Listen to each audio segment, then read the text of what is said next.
Maintenant, on parle de Cassiopeia. J'ai une autre session pour demain. Voilà. Donc ici, on va parler de comment aller plus loin avec Cassiopeia, qui est le template par défaut de Joomla 4.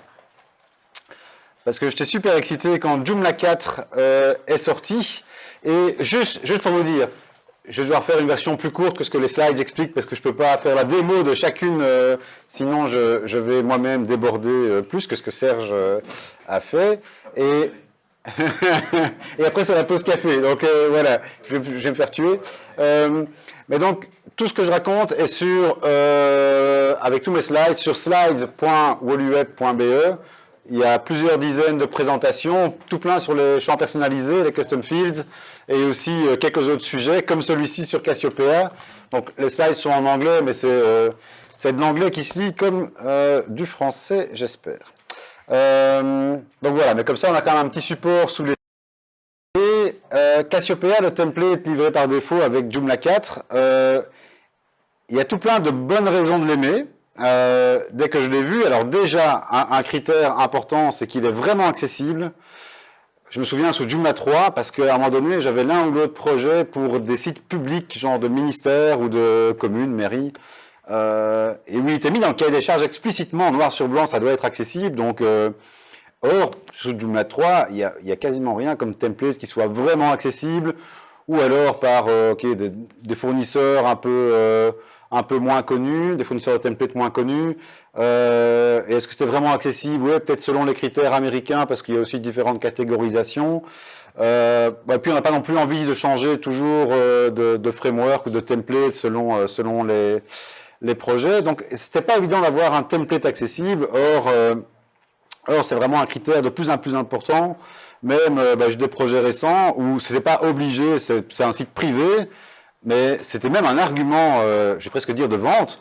Je disais, ah ouais, et en plus, parce que c'était un projet un peu dans le secteur social, etc., très inclusif, et donc pour eux c'était un critère, ah mais super, ils n'avaient même pas pensé à ça, c'était même pas dans leur demande, mais ils étaient super contents d'avoir quelque chose d'accessible. Donc là, c'est vraiment une bonne raison de choisir Cassiopeia, c'est que c'est un template qui est accessible, et il y a encore des choses qui s'améliorent au fur et à mesure, comme par exemple, j'ai découvert il y a que pour les sites multilingues, le module multilingue, on choisit français, néerlandais, anglais, allemand, avait un petit problème au niveau de l'accessibilité quand je passais le site sous Lighthouse.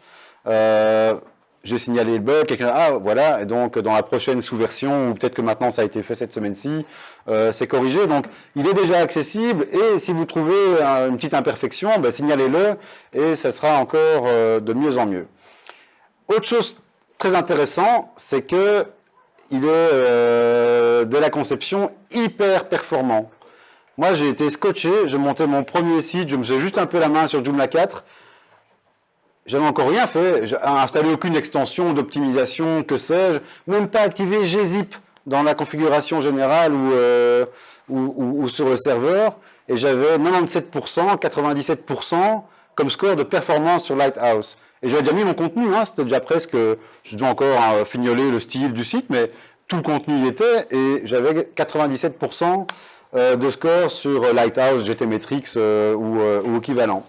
Avant même d'avoir activé les choses basiques. Donc ça, c'est très intéressant, parce que non seulement c'est agréable pour les visiteurs d'avoir un site performant, c'est votre petite fierté en passant, mais aussi c'est un critère indirectement pour le référencement, c'est bon, puisque un site qui, à contrario, n'est pas performant perd des points en référencement.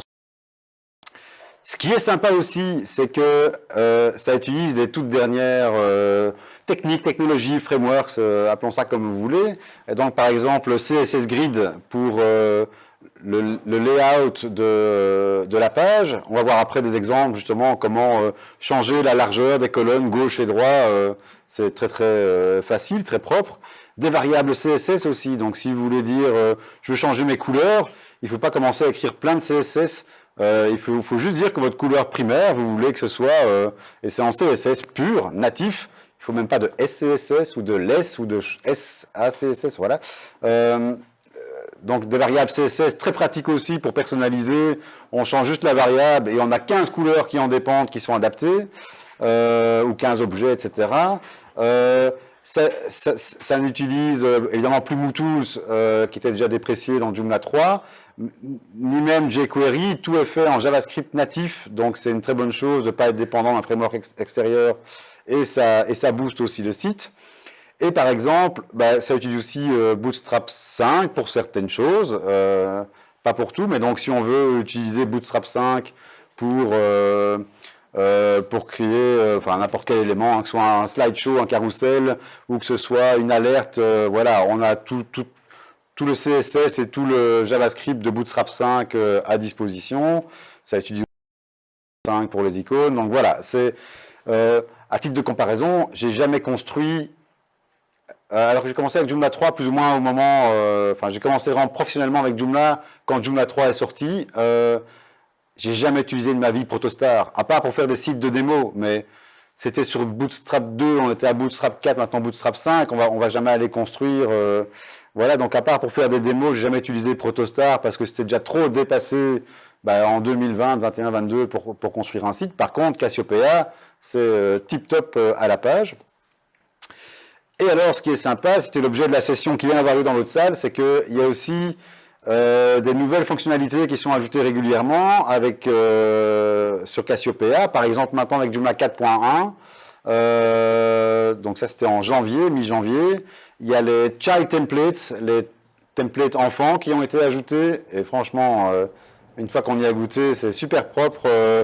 Quand on veut personnaliser des choses dans le template, on crée d'abord un thème enfant, c'est juste un clic, et ça veut dire, je ne vais pas faire une session maintenant sur les thèmes enfants, hein, et ça veut dire que les 5 fichiers que je customise, ils sont au même endroit, donc c'est très propre, plutôt que d'être mélangé mes 5 fichiers à moi parmi les 200 du template, j'ai juste mon dossier à moi avec mes fichiers PHP, mes fichiers CSS à part, et ça permet aussi d'autres choses. Voilà, mais donc, clairement, autant, je me suis jamais posé la question sur Protostar, à part une démo, mais Cassiopeia, c'est vraiment un bon candidat pour vraiment construire son site, parce que après tous les sites ne doivent pas se ressembler, on peut customiser, et c'est le but avec les styles, les child templates, etc. On peut aller très très loin, et ici on va déjà voir une série de choses. Quand j'ai commencé à l'utiliser, là j'ai donné les éléments positifs, mais il y a aussi des choses qui m'ont frustré, c'est que j'ai ouvert le tableau, la configuration de Cassiopeia. On peut choisir le logo, on peut choisir le nom du site, ou je sais plus, voilà, il y a 2-3 paramètres à peine, et point final. Moi j'avais, je ne vais pas faire de promotion, je ne vais pas le mentionner, mais avant j'utilisais un framework de template, parce que justement Protostar étant trop basique, trop vieux, j'aimais bien le framework parce qu'il y avait plein d'options dans tous les sens pour choisir la couleur de ceci, la couleur de cela, créer les positions, glisser, déposer. Donc, ok, c'est très pratique. En même temps, ça veut dire qu'à un moment donné, ça devient des usines à gaz parce que il y a plein d'options parce qu'un jour, quelqu'un, et parfois ce quelqu'un, c'était moi aussi, hein, moi j'ai dit, parfois j'aurais besoin ils ont ajouté la fonctionnalité, donc moi j'étais très content, mais il y a peut-être que 5% des gens qui utilisent ça, et en fait, finalement, on a quelque chose de très lourd et qui rend le site finalement moins performant puisque tout le front-end passe par le template, donc avoir un gros framework, c'est pas toujours génial. Donc, Cassiopeia, je suis très enthousiaste pour les premières raisons. Quand j'ai vu le peu d'options qu'il y avait, je me suis dit, ouais, bon, quand même, ils auraient pu faire un App Store. Il y en avait encore moins que sur Protostar. Et donc, toute la question que je me suis posée, pour moi-même, je me suis pris des notes, et c'est comme ça qu'est née la présentation. À force de les compiler, si on imprime, je crois qu'il y a moyen de faire un petit bouquin. Alors, j'ai un peu regroupé par catégorie. Donc, pour chacune, je ne vais pas aller à chaque fois dans un vrai site Joomla pour le montrer, parce que vous savez que ça existe, vous savez que c'est là, il suffira de retourner sur le slide, sur le document. La première chose, je me suis dit, mais moi, je voudrais changer l'icône, le favicon, hein, la petite icône qui apparaît sur l'onglet du navigateur. Comment est-ce qu'on fait? Je ne voyais pas de documentation pour expliquer. Moi, dans mon framework, il y avait 36 000 options. Il y avait un petit bouton, choisissez le favicon. Donc, ok. Et en fait, c'est tout simple. On en va voir un peu dans le code. Il suffit... Alors oui, dans la présentation, je l'ai écrite, c'était Joomla 4.0. Puis quand Joomla 4.1 est arrivé, avec les child templates, les dossiers CSS et JavaScript ont été déplacés pour que ce soit plus propre. Et en fait, ils sont là où ils auraient toujours dû être, c'est-à-dire dans le dossier média. Donc, petite parenthèse, on peut en parler plus longtemps à l'occasion, mais ça veut dire que maintenant, tous les fichiers CSS, JavaScript ou etc. sont dans /media templates. Je vais le sélectionner ici. Media templates. À leur site pour le front-end, Cassiopeia. Et puis, il suffit que dans le dossier images, je mette mon propre SVG. Et voilà, c'est réglé. C'est celui-là qui prendra la priorité sur le SVG général de Cassiopeia. Il faut le nommer obligatoirement Joomla-favicon. Ouais, pour qu'il déclenche automatiquement, oui. Après ça, si je voulais absolument, pour mon plaisir, l'appeler marque, ok, je pourrais, par exemple, si je prends la peine de faire un template enfant, et franchement, commencer toujours par le créer, c'est beaucoup plus sympa après. Ça coûte juste un clic. On pourrait, dans le fichier index.php, je pense que ça doit être indiqué là, on pourrait aller changer la référence, mais voilà, si j'ai pas de raison de le changer, voilà, en tout cas, c'est la version rapide. La deuxième chose que je voulais faire, c'est que on peut choisir, je crois, 2 polices ou 3 dans le back-end, dans l'administration de Cassiopeia. Ok, c'est sympa, mais bon, de temps en temps, il faut quand même plus que ça. Eh bien, plusieurs techniques. Donc là, je mentionne successivement. La plus rapide, genre, si je veux vite faire une petite démo pour quelqu'un, je vais simplement aller sur le site fonts.google.com, par exemple, sélectionner, et dans... alors, déjà dans Protostar, le fichier CSS personnalisé s'appelait user.css. Dans beaucoup de templates, CSS, mais donc c'est bien de celui-là qu'on parle. Donc ici, il s'appelle aussi user.css. Et donc, je crée un fichier users.css s'il n'existe pas déjà. Et je vais simplement ajouter arrobase au début du fichier, import, import URL. Je mets l'URL que me donne Google Fonts. Voilà, et puis je vais dire que, par exemple, alors, ou bien pour mes titre 1, titre 2, ou bien pour ici, tout le site, j'ai mis body, donc ce sera pour tout le site. J'ai pris une police au hasard, Géorama, voilà. Ça suffit déjà pour choisir une police qui n'est pas dans l'administration de Cassiopeia. Mais parfois, on voudrait bien ajouter la fonte localement au template pour différentes raisons. Alors, ou bien pour des questions GDPR, parce que dans certains pays, on considère que le simple fait d'aller chercher un fichier chez Google, c'est du tracking en fait, indirectement. Ça veut dire qu'il sait qu'un visiteur au tel endroit a appelé le fichier image. Donc même si on n'a pas Google Analytics, il pourrait tracer. Donc, soit pour cette raison-là, soit pour des raisons de performance, parce que on se rend tributaire d'un site externe. Donc, si tous les assets, si tous mes fichiers sont sur mon site, ça ne dépend que de moi. Donc, c'est plus performant.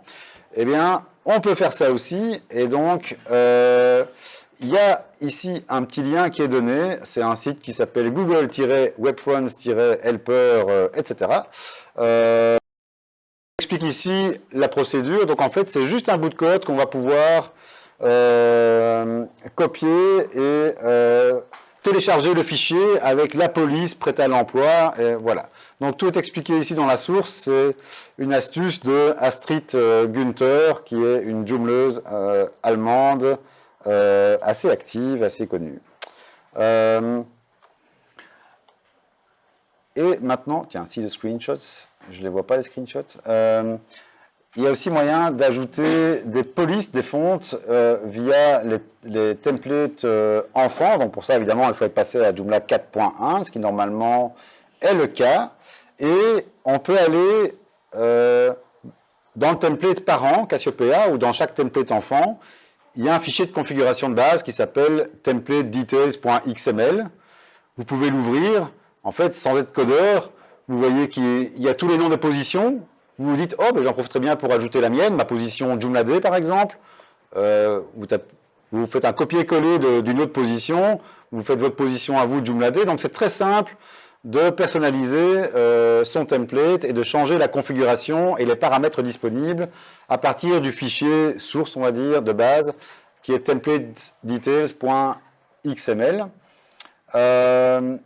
Et on a... il y a juste les screenshots, je dois vérifier pourquoi il n'y a pas... qui montre ça, mais donc on peut, dans ce fichier templates.detail, vous voyez la ligne où il est déjà mis fonte Google, parce que par défaut c'est Roboto et une autre. Vous voyez comment c'est fait, vous dupliquez la ligne, ou bien vous l'écrasez par votre propre source chez Google, et voilà, dans l'administration, dans le petit menu déroulant où on choisit la police, vous en aurez 1, 2, 3, 4, 5 en plus que vous aurez mise, ou simplement vous aurez viré celle d'origine parce que vous n'avez besoin que de la vôtre. Donc voilà, 3 manières différentes d'avoir ses propres fontes, même s'il n'y a pas beaucoup de paramètres au départ dans Cassiopeia. Autre chapitre, tout ce qui est couleur. Alors, c'est là que je ne vais pas faire un cours de CSS, d'ailleurs je ne suis pas vraiment autorité sur ça, mais donc il y a quelque chose qui est sympa dans le CSS pur, c'est qu'il y a maintenant, depuis quelque temps, les variables CSS. Donc, si dans mon fichier user.css, je veux changer les teintes générales du site, ben, juste avec, en copiant-collant ces 3 lignes-là dans mon CSS, vous allez déjà voir qu'on a tout de suite une autre ambiance, parce que Cassiopeia a défini quelle était la couleur primaire du site, je ne sais plus ce que c'est, on va dire c'est bleu, sûrement. Couleur secondaire, c'était peut-être bleu foncé ou mauve, quelque chose du genre, voilà. Et il y a aussi la couleur des hyperliens, voilà, donc simplement mettre des variables dans le template qui s'appelle Cassiopeia Color Primary, bon, on se doute bien que c'est la couleur primaire de Cassiopeia. Cassiopeia Color Hover, c'est quand on survole un lien, ou Cassiopeia-Color Link, quand on survole, enfin pardon, pour la couleur des liens. Donc on peut personnaliser toutes les couleurs par défaut, simplement en les renommant. Et donc c'est très pratique parce qu'une couleur est peut-être utilisée à, je dis 20 endroits, si ça se trouve c'est 200, je ne sais même pas, parce que c'est aussi la couleur des boutons qui va changer, c'est aussi la couleur des bords si on fait un blog et qu'on a activé le mode boxed là pour avoir une bordure, c'est plein de choses. Mais donc le fait de changer une des couleurs prédéfinies, c'est que en cascade, on va avoir tout le site qui va être adapté. D'autres variables dans Cassiopeia?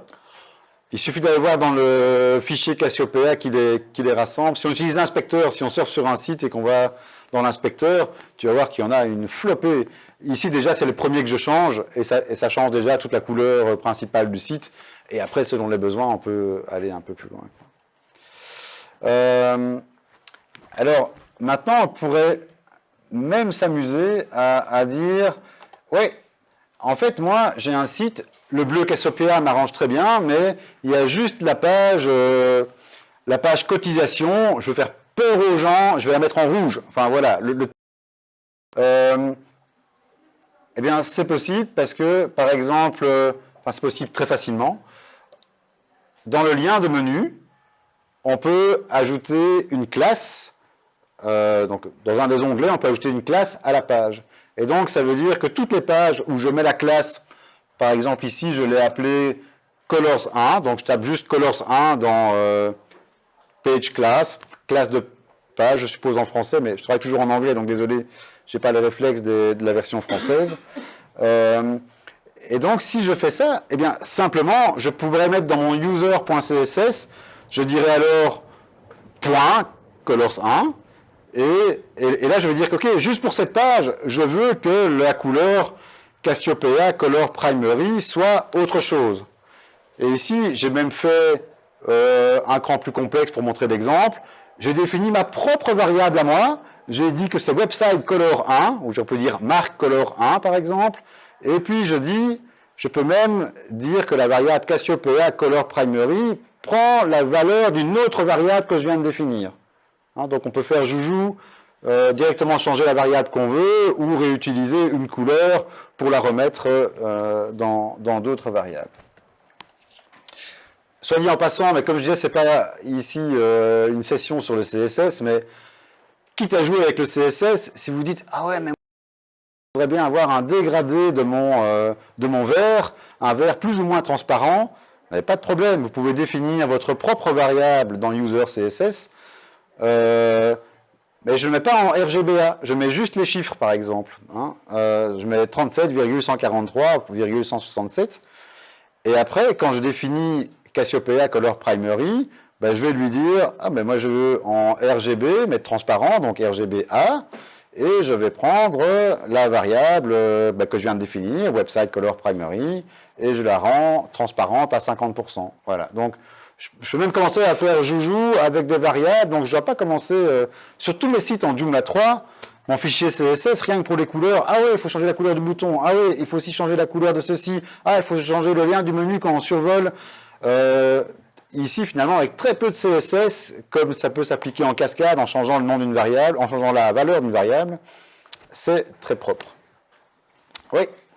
Concernant les variables CSS qu'on déclare dans le visuel de custom CSS, si maintenant avec SPP Builder je fais une classe custom pour un module, est-ce que les variables que j'écris dans le custom CSS sont globales, je peux les avoir depuis SPP Builder ou il faut que je les recrée Alors, le SPP Builder utilisé dans Cassiopeia, parce que souvent les gens qui utilisent SPP Builder l'utilisent aussi avec un template voilà. Oui, mais normalement, le fichier CSS, si on l'utilise dans Cassiopeia, il n'y a pas de raison. Le fichier CSS de Cassiopeia sera déterminé là. Donc, logiquement, il peut l'intercepter. Il faudra juste voir comment ils ont codé leur CSS, parce que s'ils ont mis un point d'exclamation important sur OK, selon l'ordre dans lequel les fichiers vont être chargés, selon comment ils ont codé, voilà. Donc, il faut voir dans la pratique. Mais en théorie, oui. Alors, en pratique, il faut voir s'il n'y a pas une petite astuce. Mais je disais que dans l'interface d'administration de Cassiopeia, je pense qu'il y a deux color schemes, donc deux schémas de couleurs, je ne sais pas comment ça se traduit. On peut dire ambiance bleue, ambiance orange, ok. On peut en ajouter d'autres. Donc, à nouveau, là, je mets un lien vers le issue tracker. Si vous voulez vous-même ajouter des... Je n'ai pas besoin de ça parce que je ne demande pas à mes clients d'aller changer les paramètres là. Et voilà, je le fais autrement. Mais si vous vouliez changer les color schemes dans l'administration de Cassiopeia, on peut le faire aussi. Allez voir le lien que j'indique.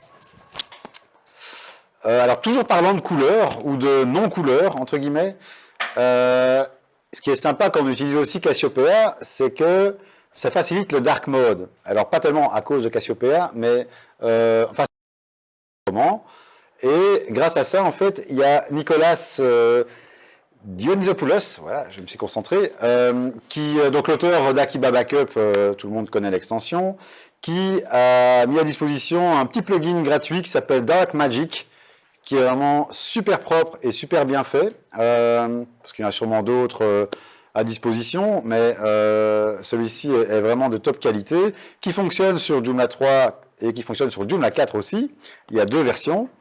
Et donc, ce qui est cool, c'est qu'il a fait en sorte que ça fonctionne directement sur Cassiopeia. Donc, si vous utilisez un template d'un autre fournisseur, ça n'aura aucun impact, vous n'aurez pas le mode sombre sur le front-end de votre site. Mais si vous êtes sur Cassiopeia, ça fonctionne directement. En fait, c'est peut-être plus que Cassiopeia. C'est peut-être tous les templates qui utilisent Bootstrap 5, mais je pense que beaucoup de frameworks comme celui qu'on évoquait tantôt sont encore à Bootstrap 4. Voilà. Donc, mais en tout cas, ça déclenche directement sur Cassiopeia, donc c'est assez sympa. Et là, je prends aussi un exemple pour aller plus loin, parce que le mode sombre était super, mais sur un site, je peux le montrer, hein, le tout premier site que j'ai fait avec Joomla 4, donc le site il est sur fond blanc, hein, c'est parce que mon ordinateur est en mode sombre qu'on voit le fond noir. Alors du coup, comme j'étais en mode sombre, il y a le contraste des titres qui était peut-être pas génial, enfin voilà. Donc je voulais customiser, personnaliser un peu plus loin, parce que ok, ça l'a mis en mode sombre, mais après ça, il y a un peu de fine-tuning pour aller plus loin. Et donc, pas de problème non plus avec les variables CSS. Par exemple, je définis pour l'ensemble de mes sites mes deux couleurs préférées, hein, Color 1, Color 1, Color 2. Et puis, je dis simplement CSS. Ah bah tiens, quand on est sur écran, parce qu'à l'impression, en général, on ne veut pas imprimer sur fond noir.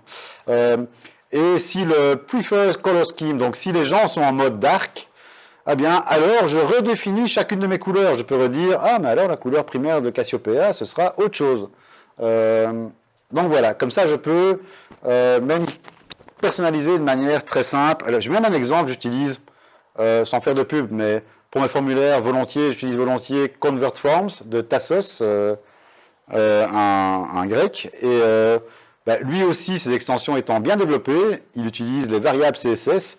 Et donc, ben, en mode sombre, je peux même aussi renommer sa variable CSS à lui pour améliorer mon contraste sur les formulaires. Voilà, tout ça, c'était le chapitre couleur.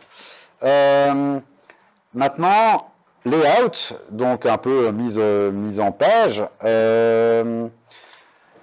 Il y avait... ce qui était particulier, je trouvais, dans le Cassiopeia, qui m'a un peu frustré au début quand j'utilisais, c'est que si on choisit un logo dans l'interface, dans l'administration, ben, le logo, il se met sur une ligne au-dessus de la ligne menu. Alors, il y a peut-être des cas où on design un site comme ça, mais personnellement, j'avais encore jamais vu un vrai site dans la vraie vie où le logo était tout seul en haut à gauche et on passait à la ligne suivante pour commencer le menu. Et c'était pas juste un petit bouton qu'il fallait cocher pour dire même ligne ou pas même ligne. Non, c'est juste que physiquement, dans le code généré par Cassiopeia, c'est vraiment la position logo et une ligne au-dessus de la position. Et donc je me suis dit, mais comment je vais faire? Parce que moi, ça m'intéresse pas d'avoir ça. Donc, en fait, concrètement, ce que je fais dans ce cas-là, c'est que j'utilise pas le paramètre logo de Cassiopeia, je le laisse juste vierge, je le désactive, et je crée un simple module Joomla, un module par exemple custom HTML, HTML personnalisé, dans lequel je mets mon logo, et que je publie en position menu. Et ben oui, donc il est sur la même ligne que mon menu. Dans le pire des cas, peut-être qu'il se met à droite du menu. Ok, alors je le réordonne pour le mettre à gauche de mon menu. Mais voilà, c'est la manière la plus rapide à laquelle j'ai pensé pour personnaliser, enfin pour avoir le logo que le menu, parce que je trouvais ça vraiment bizarre de l'avoir sur une ligne séparée. Aussi quelque chose que on découvre toujours, alors que pourtant je pensais déjà avoir cliqué sur tous les boutons de Joomla un jour dans ma vie. Eh ben non. Ce qu'on a typiquement sur un site, je vais reprendre celui-ci. Dans le footer, typiquement en bas à gauche, copyright, blabla, et en bas à droite, fait avec amour par moi-même. Pour faire ça, avant, dans le template que j'utilisais sur Joomla 3, qui était avec ces 10 000 options là, je pouvais créer toutes les positions que je voulais, les glisser, déposer, dire un tiers, deux tiers, un quart, trois quarts, etc., etc. Et ici, il n'y a qu'une seule position footer. Zut, comment est-ce que je vais faire? Donc, pour le faire proprement, je dis évidemment, on peut toujours créer un module custom HTML, dire j'aligne à gauche, j'aligne à droite. Ok, ça le ferait, mais ça va peut-être pas être génial sur smartphone, ça va pas être très flexible. Donc, en fait, un jour, ça n'avait rien à voir avec cette question-là, mais sur un Facebook, il y a quelqu'un qui pose une question et je découvre qu'il y a dans Joomla un module qui s'appelle footer, un module de type footer et que j'avais jamais utilisé parce que à l'époque, quand j'avais publié, ça dit quoi? Joomla Open Source Matters 2022 et une deuxième ligne avec un autre texte. Ok, mais j'ai pas besoin de ça, donc. Et en fait, c'est super parce que ce texte-là, il n'est pas hard-codé. C'est juste une variable de langue dans Joomla. Donc, en fait, il y a deux variables de langue parce qu'il y a deux lignes de texte. Et donc, pour avoir un joli... je ne dis pas que c'est la seule manière, hein, c'est juste un exemple. Il suffit de créer un menu footer. OK, il va mettre en bas à gauche mes deux lignes l'une en dessous de l'autre. Jusque-là, c'est bien. Mais je vais aller dans Joomla, on peut créer ses propres... je ne vais pas aller tout le temps dans le back-end, mais je vais quand même en montrer un parce que ce sera plus... désolé. Alors du coup, vous allez voir le nombre de caractères de mon mot de passe maître. Mais, hop là. Ouais, donc le back-end peut être aussi en mode dark avec Dark Magic de... Bon, après ça, faut... La nuit, c'est bien. Ou quand il y a de l'orage à Bruxelles. Ouais. Donc, dans système, ouais, je suis en anglais. Manage, language overrides, surcharge de langue, je suppose en français. Alors, sans doute... Voilà, alors j'ai plus que celle-là, justement. Voilà, donc c'est à cet endroit-là, parce que sur ce site-ci, peut-être que je l'avais fait autrement, c'était mon tout premier. J'avais peut-être pas encore pensé à cette astuce-là, mais donc c'est là qu'on peut définir pour chaque champ. Ok, ici c'est le bouton lire la suite par exemple, voilà. Pour chaque variable de texte, je peux lui donner, donc là je mets mon copyright, c'est fait avec amour par moi-même, etc. Et on peut rajouter un petit peu de CSS parce que jusque-là, si je personnalise en mettant copyright et puis un petit lien, ok, super. Mais ça veut dire que j'aurai deux lignes en bas à gauche de mon site. Moi, ce que je voulais, c'était que ce soit à gauche et à droite. Mais sur smartphone, ça va pas être génial parce que ça va commencer à mal se mettre. Et donc, je voulais que ce soit sur la même ligne sur grand écran, mais que ce soit en colonne sur smartphone, mais du coup centré, sinon c'est pas joli non plus. Ouais. Ben, juste avec un petit peu de CSS, en utilisant Flex, donc à nouveau je ne vais pas rentrer dans, on va pas expliquer le CSS ici, mais avec quelques lignes de CSS, voilà, ça se fait tout seul. J'ai mes deux bouts de texte qui se mettent sur la même ligne, extrême gauche, extrême droite, sur desktop, et l'un en dessous de l'autre l'autre sur smartphone. Alors, un truc qui est très sympa et qu'on voit peut-être pas si par exemple on a une vue blog et qu'on édite l'élément de menu de type blog, ok, il y a une série de paramètres. On peut dire je veux 2 colonnes, je veux ceci, cela, dans quel ordre, super. Mais il y a un tas de classes prêtes à l'emploi, mais liées à Cassiopeia. Si vous utilisez notre template, elles ne vont pas déclencher. Les classes ne sont pas définies forcément dans les autres templates. Donc, je vais cliquer sur le lien pour illustrer. En fait, ça c'est une vue blog normale. Si je mets la classe image-left, mais je peux mettre la classe toujours image left, mais je mets aussi boxed. Ah ok, du coup j'ai une petite bordure en haut et j'ai peut-être une petite ombre portée. Et en plus je rajoute encore la classe image-alternate. Du coup j'ai une fois texte-image, image-texte, texte-image, image-texte. Donc juste avec quelques classes qui sont disponibles dans Cassiopeia, qu'on ajoute à l'élément de menu de type blog, voilà, où ici c'est en 3 colonnes, encore un autre layout. Donc c'est très cool parce que, et là encore un autre qui est quoi? Qui est 2 colonnes et image à gauche. Voilà, et ici c'est maçonnerie. Donc maçonnerie c'est quand tous les blocs, parce que le pavé n'a pas la même hauteur, et donc en maçonnerie, ben, il n'y a pas d'espace vide, quoi.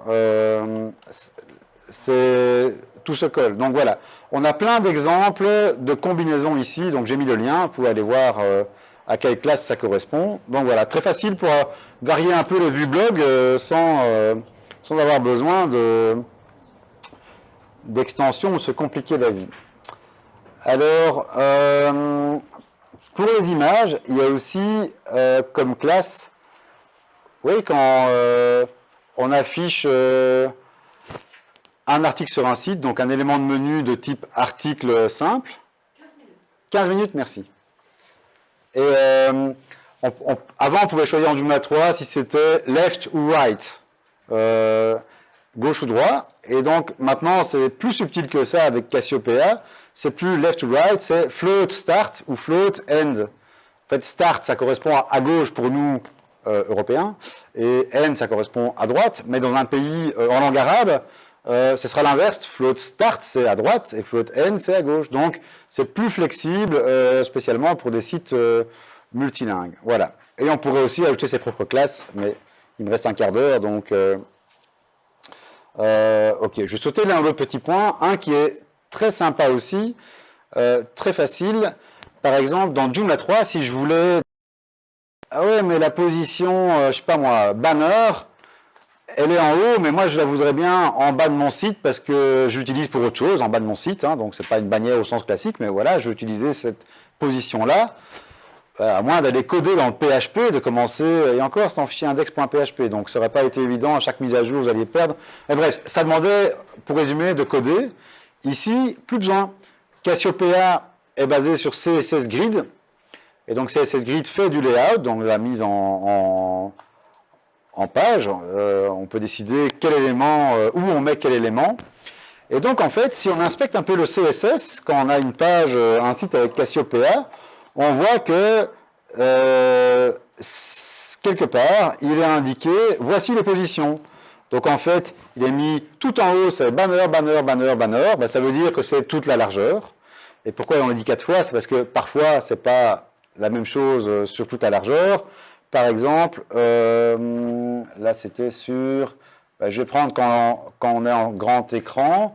En grand écran, quand on a un article et qu'on a quelque chose en position gauche et en position droite, eh bien là, en fait, la partie centrale, c'est side left, puis c'est composant, composant, donc l'article, et puis c'est side right. Voilà, donc ça se lit facilement.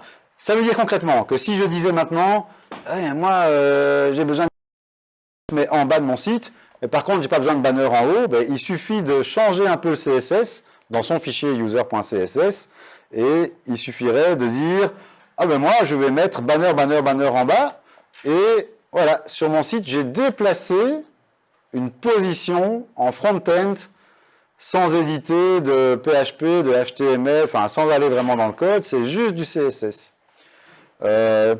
Ou jouer autrement avec les positions, hein, dire que je veux que telle et telle position, que top A, top B, banner et side left soient sur la même ligne, voilà, je peux faire n'importe quoi avec mes positions. Si on en rajoute, il faut bien entendu penser à venir... Oui, voilà. Alors, si on ajoute des positions, on va pouvoir simplement aller là et l'intercaler où on veut. Donc, à nouveau, c'est très propre, très facile, parce que ça sépare bien... Du coup, on l'intercepte en template enfant, en CSS enfant, sur le user CSS. Le plus propre, le plus simple, un template enfant, comme ça on a accès au index.php, sans même la comprendre, il ne faut pas être codeur. On voit la ligne qui affiche la position banner, on la duplique, on l'appelle autrement, on l'appelle marque, et c'est parti. Et il n'y a plus qu'à ajouter la position marque ici, et ça le fait. Aussi une question que j'avais vue sur le forum qui était intéressante, c'est que, alors je ne sais pas si j'ai encore mon exemple de site, ici rapidement. Ici, je n'ai pas position gauche, mais j'ai une colonne droite. Mais la question, en fait, c'est 4 quarts. Donc, un quart à gauche, un quart à droite, et les 2 quarts, donc la moitié pour l'article au centre. Et quelqu'un disait, ouais, mais je voudrais que ma colonne soit sur le latéral, soit plus étroite. Ok, eh ben, c'est possible. Si on connaît un peu mieux CSS Grid, mais c'est pas très compliqué, hein, passer un quart d'heure sur ça, enfin, ou une heure, hein, c'est super intéressant, c'est très puissant. Quelque part dans Cassiopeia, il y a cette ligne ici qui dit exactement comment les colonnes sont définies, enfin les colonnes virtuelles sont définies sur Cassiopeia. Et donc ce qui m'intéresse surtout, pour pas tout expliquer, c'est que je vois que quelque part il est mis, on répète, repeat, 4, alors min-max parce que c'est responsive, hein, on s'en fout, mais grosso modo, on répète 4 fois 25%. Et c'est pour ça que ma colonne de gauche fait 25, droite 25, et que bah, le reste, mon article, il est sur les 2 positions centrales, donc il fait 50. Donc en fait, en CSS, il suffit que je rajoute une ligne dans mon CSS à moi, mon user.css, la même ligne que ça. Je vais juste changer le repeat. Alors oui, repeat 4, c'est parce que c'était 4 fois la même chose, donc c'est pour les flemmards qui n'ont pas envie de répéter 4 fois à la main. Donc moi, par exemple, je vais pas faire repeat, je vais dire, donc vous mettez vraiment n'importe quelle valeur. Voilà, ici j'ai dit, ok, première, je dis que c'est 20, 30, 30, 20. J'ai fait quelque chose de symétrique, mais si vous voulez faire 27%, 43%, et puis finissez le calcul pour les 2 dernières colonnes, on peut vraiment changer la largeur. Il y a ça quand le site est responsive, et il y a le même, parce qu'on peut aussi dire que le site est en statique avec une largeur fixe. Donc, ok, c'est presque le même principe, la ligne CSS est légèrement différente, mais c'est la même logique. Ouais. C'est par cette méthode qu'on peut récupérer les bords perdus, comme j'appelle les deux. Ah ouais, oui, alors ça c'est vraiment pour les 4 colonnes. Peut-être que le bord perdu, je pense que c'est le min-max 0, une fraction ici, sur lequel on pourrait jouer pour dire, il suffirait de hard-coder 5 pixels, je verrai directement, je pense que c'est celui-là qu'il faudrait... Pour passer les 5 colonnes, parce que si c'est du bootstrap, c'est pas 12 colonnes sur bootstrap. Et là, on en a 7. Oui, alors, Bootstrap est disponible, mais, effectivement, j'ai pas dit ça, Bootstrap est disponible, donc, si moi je veux faire, si dans un article je mets des divs et que je veux utiliser Bootstrap pour faire un petit tableau qui est responsive, voilà, j'utilise Bootstrap comme je veux, il va déclencher, le CSS est là. Mais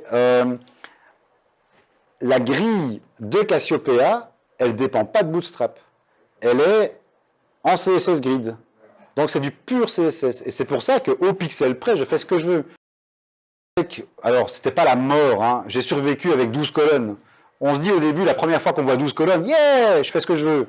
Non, assez vite, c'est super chiant parce que c'est jamais exactement ce qu'on veut. Le client a une image de 243 pixels à gauche. Oui, ok. Donc, ici, c'est beaucoup plus flexible parce qu'on peut vraiment tout décider. La structure de la page, c'est ça que CSS Grid détermine et elle ne dépend pas de Bootstrap. Bootstrap peut être utilisé pour le bouton a un look Bootstrap, ok, mais ça utilise une classe Bootstrap, mais pas la structure du... Ouais, voilà. Donc, il n'y a pas. Je peux le mettre, ou si je fais des overrides, des surcharges de certaines choses, je peux l'utiliser, hein, c'est disponible, mais Cassiopeia n'en dépend pas pour sa structure, pour la mise en forme. Ça, je ne vais pas l'expliquer, mais il y a sur... on peut dans Liège, Cargo, New... Ok, je peux... Non, elle n'existe pas. C'est quoi? Ouais, voilà. On peut avoir dans...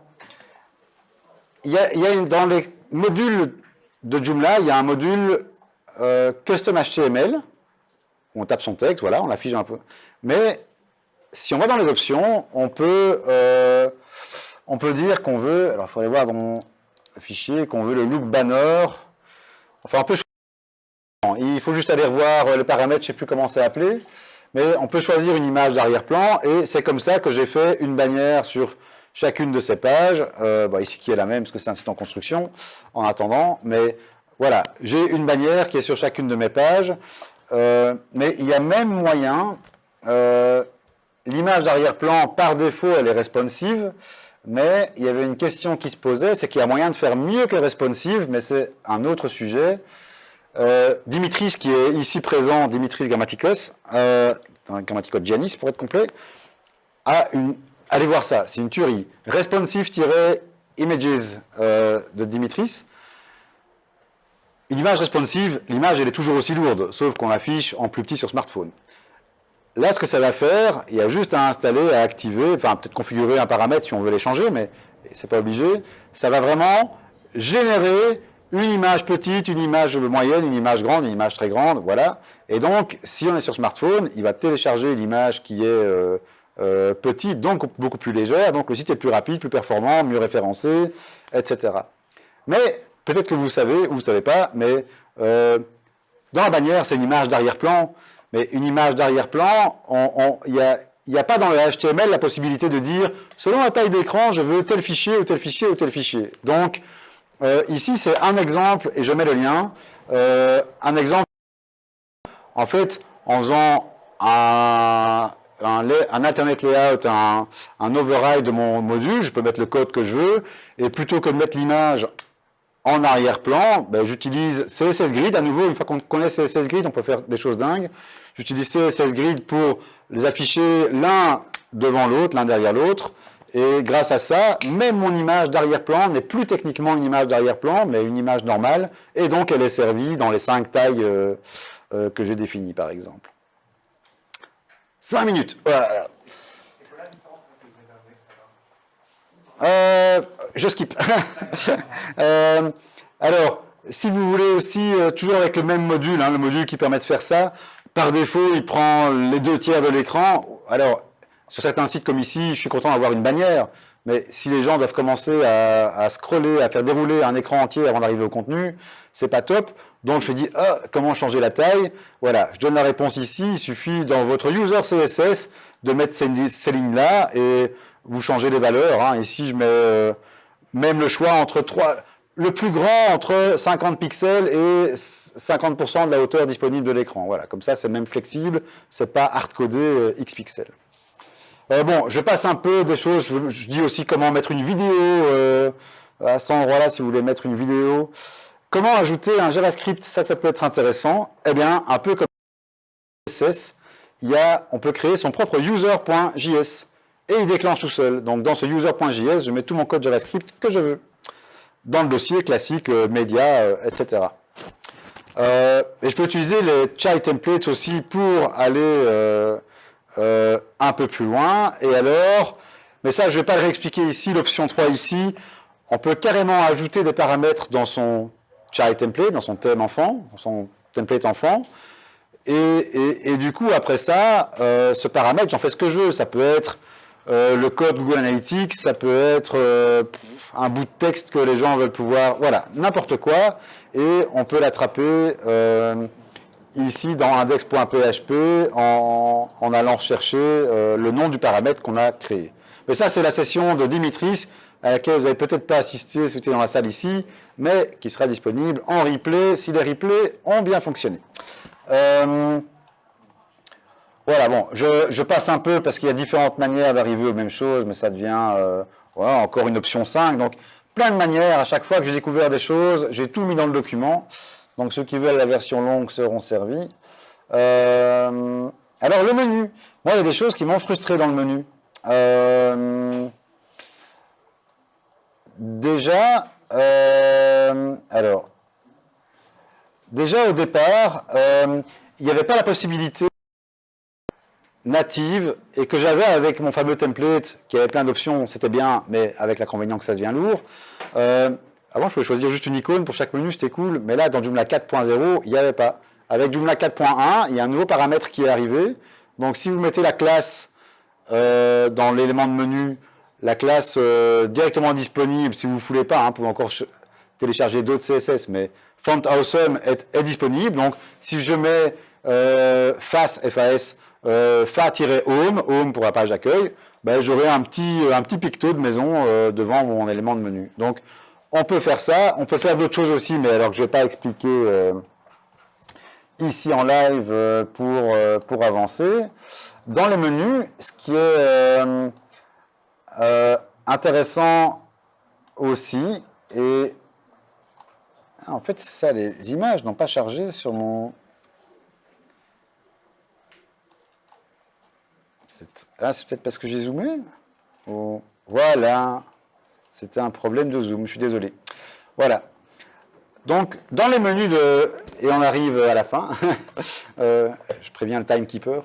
Dans le menu Cassiopeia, quelque chose qui m'embêtait. Alors, on peut choisir dans les options du module de menu, on peut choisir, allez vraiment voir les options, parce qu'il y a Cassiopeia drop-down, et il y a, je ne sais plus comment s'appelle l'autre, et la différence, en fait, vous n'en voyez pas quand vous êtes sur le grand écran, vous voyez le menu normal, mais c'est quand on bascule sur smartphone, il y en a un où le drop-down, où en fait ça devient un menu hamburger, donc les trois petites lignes, et l'autre, ben, c'est juste tous mes éléments de menu qui s'empilent verticalement. Donc peut-être que parfois on est content de les empiler verticalement. Moi, j'ai jamais eu de site où on m'a demandé ça, donc voilà, je pars plutôt vers le menu hamburger. Mais ce qui m'embêtait vachement avec le menu hamburger de Cassiopeia, et qui m'a frustré pendant quelques mois, avant que je trouve une solution, c'est que quand on cliquait dessus, ça ouvrait le menu, mais en fait ça ouvrait un tiroir, on va dire, un accordéon, donc tout mon contenu glissait vers le bas. Mais aussi, par exemple, moi, j'ai pas que le menu hamburger, j'avais aussi le logo, et c'est un site multilingue, et donc, bah, comme mon menu apparaissait, hop, c'était plus large, du coup, mon logo passait à la ligne, ou si c'est pas mon logo, c'était mon multilingue, enfin, bref, c'était pas top. Et je voulais un vrai menu off canvas, donc quand on clique sur le menu hamburger, que ça fasse pas bouger tout le truc et que ça casse pas mon layout, mais que simplement, mon menu glisse par l'extérieur de mon smartphone et vienne par-dessus mon contenu. Voilà, comme ça ne casse rien du tout, question layout. Et j'ai vraiment pesté contre ça tout un temps, et j'ai trouvé la solution grâce en fait, qui a mis un petit bout de code à disposition. Donc je mets le lien ici, il suffit juste, il y a déjà 2 layouts disponibles pour le menu, on en crée un troisième alternate layout, et on le choisit, et on a un vrai menu off canvas, c'est juste quelques lignes de code à rajouter dans le bon dossier de son site. Voilà, avec ça, je pense que j'ai vraiment dit l'essentiel. Il y a plus dans les slides, donc slides.woluweb.be, mais avec ça, on a quand même couvert pas mal. Pour aller plus loin, parce que comme débutant, franchement, c'est parce que là, maintenant, j'ai quelques années derrière moi, comme débutant, je me serais vraiment dit, non, je prends un template payant, parce que c'est trop limité. Mais finalement, ça a l'avantage que c'est très léger, c'est très performant. Il est presque nul, il y a peu d'options. Mais en fait, dès qu'on connaît un peu tout ce que je viens d'expliquer, on peut aller vraiment très très loin, et on est très content qu'il soit dépouillé au départ. Voilà. Est-ce qu'on retrouve les accès à les nouvelles adresses, l'URL des slides, etc., tout ça? Les URL de Voilà, les slides pour accéder à l'article ou... à ceci, donc. Alors, je mettrai le lien sur le site du Joomla D aussi, mais ceci est sur... Alors, je vais... C'est slides. J'ai pas souvenir de l'avoir. Ouais, non, mais c'est parce que... Alors, mieux que... Je vais un peu zoomer. Est-ce que le lien est mis là? Il y a en tout 32 présentations, enfin, on va dire 30 présentations. Certaines sont parfois en français et anglais. Une trentaine de présentations. Et je vais taper l'adresse en grand ici pour qu'on le voit. Pops. Voilà, est-ce que c'est plus lisible comme ça?